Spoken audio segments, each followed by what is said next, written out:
မင်္ဂလာပါခင်ဗျာကျွန်တော်နာမည်ဇွဲကူကိုပါဇက်ကီက online training မှာကြိုဆိုပါတယ်ဗျခုကျွန်တော်တို့ Hyperlink ချိတ်ဆက်ပုံလေးကိုကျွန်တော်နဲ့အတူတူလေ့လာကြည့်အောင်ဗျဒီမှာစင်းစရာလေးတစ်ခုပေးထားပါတယ်ဒီထက်မှာကွန်ပျူတာလေးတွေပါပါတယ်ဒီကွန်ပျူတာလေးတွေကိုကျွန်တော်တို့က photo လေးနဲ့ဓာတ်ပုံလေးနဲ့ပြပေးရမယ်ဒါဆိုလို့ရှိရင်ကျွန်တော်တို့ Hyperlink ကိုသုံးလို့ရပါတယ်ဘယ်လိုလဲဆိုလို့ရှိရင်ကျွန်တော်ဒီစဲကွက်လေးတွေကိုphoto လို့ရေးလိုက်ပါမယ်ရေးပြီးဆိုလို့ရှိရင်ကျွန်တော်တို့ under လေးခောက်လိုက်ပါမယ်အဲ့ဒီစဲကွက်လေးကိုပဲကျွန်တော်တို့ click တစ်ချက်နှိပ်ပါမယ်နှိပ်ပြီးသွားလို့ရှိရင် insert တဲ့ထဲကကျွန်တော်တို့ဒီမှာ link group တွေက hyperlink ကိုသွားပါမယ်အဲ့တော့ကျွန်တော်တို့အပြင် file နဲ့ချိန်ပါလားအတွင်း file နဲ့ချိန်ပါလားနောက်တစ်ခုကျွန်တော်တို့ file အသစ်နဲ့ချိန်ပါလားအဲ့တော့ကျွန်တော်ကအပြင် file နဲ့ချိန်မှာဖြစ်တဲ့အတွက် AZT file ကိုတစ်ချက်နှိပ်လိုက်ပါမယ်နှိပ်ပြီးသွားလို့ရှိရင်ဒီမှာ login ဆိုတဲ့ဘေးမှာ file လေးတစ်ခုရှိပါတယ်ဒီ file လေးကိုclick တစ်ချက်နှိပ်ပါမယ်နှိပ်ပြီးသွားလို့ရှိရင်ကိုယ့်ရဲ့ computer photo ကဘယ်ထဲမှာရှိတာလဲဒီထဲမှာရှိတာလား E ထဲမှာရှိတာလား C ထဲမှာရှိတာလားအဲ့တော့ကိုရှိတဲ့ set ထဲကိုသွားပါမယ်အဲ့တော့ကျွန်တော်ကဥပမာအနေနဲ့ကျွန်တော် set ထဲမှာရှိတဲ့ထဲကိုတစ်ခုဝင်လိုက်ပါမယ်ကျွန်တော်ဓာတ်ပုံလေးတွေကို copy ရောချိန်လိုက်ပါမယ်ဟုတ်ပြီဒီဓာတ်ပုံတွေအကုန်လုံးနဲ့ကျွန်တော်ချိန်ပါမယ် okay နှိပ်ပါမယ်ဒါဆိုလို့ရှိရင်ဒီမှာ hyperlink ချိန်ပြီးသွားပါပြီဟုတ်ပြီအဲ့တော့ကျွန်တော်ဒီစာလေးကို click တစ်ချက်နှိပ်ကြည့်လိုက်ပါမယ်ဒါဆိုရင်ဓာတ်ပုံတွေကြာလာပါပြီဗျဟုတ်ပြီဒီခါကျွန်တော်တို့ကအတွင်း file နဲ့ချိန်မယ်အဲ့တော့ကျွန်တော်ဒီနောက်မှာ exercise 12လို့ကျွန်တော်ရိုက်ထည့်လိုက်မယ်အန်ဒါလေးခေါက်လိုက်ပါမယ်ပြီးတော့အဲ့ဒီစာလေးပေါ်ကိုစဲကွက်ရှိတာကို click တစ်ချက်နှိပ်ပါမယ်နှိပ်ပြီးလို့ရှိရင်ကျွန်တော်တို့ insert တဲ့ထဲကဆော့ဆော့အတိုင်းပဲဒီမှာ hyperlink ကိုတွားပါမယ်ဒီတစ်ခါကျွန်တော်တို့အတွင်း file နဲ့ချိန်ပါမယ်အတွင်း file ဆိုတာကအခုလက်ရှိဒီဖွင့်ထားတဲ့ file ကိုခေါ်တာပါဗျအဲ့တော့ place in this document ကိုတစ်ချက်နှိပ်ပါမယ်အဲ့တော့ကျွန်တော်တို့က exercise 12နဲ့ချိန်မှာဖြစ်တဲ့အတွက်ဒီမှာ exercise 12ကိုလိုက်ရှာပါမယ်ဒီမှာတွေ့ပါပြီအဲ့တော့သူ့ကို click တစ်ချက်နှိပ်ပါမယ်ဟုတ်ပြီနောက်တစ်ခုဒီမှာ screen tip ဆိုတာရှိပါတယ် screen tip ဆိုတာကကျွန်တော်တို့ဒီမှာကျွန်တော်တို့ link ချိတ်ထားတဲ့စကလုံးလေးကိုကျွန်တော်တို့မောက်ကလေးနဲ့ထောက်လိုက်လို့ရှိရင်ဘေးမှာ position နဲ့စာသားလေးကိုရေးရမှာဖြစ်ပါတယ်အဲ့တော့ဒီမှာကျွန်တော်ရေးလိုက်ပါမယ် screen tip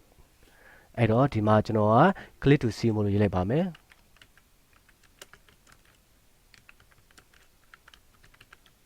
โอเคနှိပ်ပါမယ်โอเคဒါဆိုလို့ရှိရင်ဒီမှာ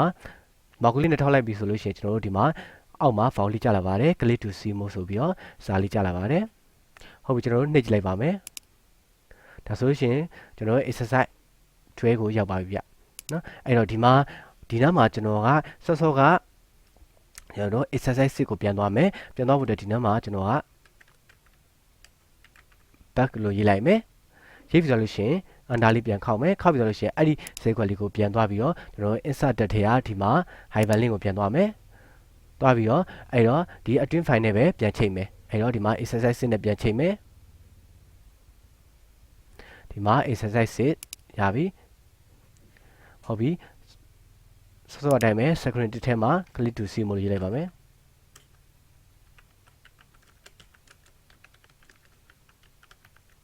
โอเคနှိပ်ပါမယ်โอเคဒါဆိုလို့ရှိရင်ကျွန်တော်တို့ဒီမှာမောက်ကလေးထောက်လိုက်လို့ရှိရင် click to see မို့လို့ပြနေပါတယ် click တစ်ချက်နှိပ်လိုက်ပါမယ်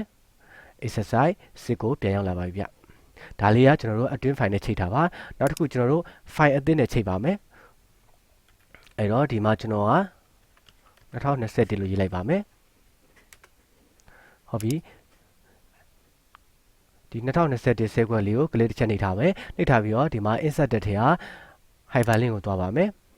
အဲ့တော့ကျွန်တော်တို့ file အသစ်နဲ့ချိန်မှာဖြစ်တဲ့အတွက် create new document ကိုတစ်ချက်နှိပ်ပါမယ်အဲ့တော့ file အသစ်ဆိုတာကကျွန်တော်တို့ကလုံးဝ file မတည်ဆောက်ရတဲ့အတွက်ကျွန်တော်တို့ဒီမှာ file နာမည်လေးကိုပေးလိုက်ပါမယ်ကျွန်တော်တို့ link ချိန်မတက်တခါတည်း file ဖွင့်တဲ့ပုံစံမျိုးလေးပါဗျအဲ့တော့ဒီမှာ screen တစ်နေရာမှာ click to see မို့ရေးလိုက်ပါမယ်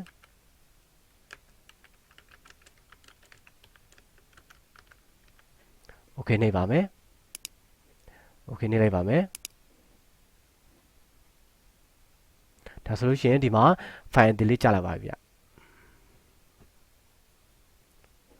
ဒီမှာ2021 file delete အခုမှချိန်လိုက်တဲ့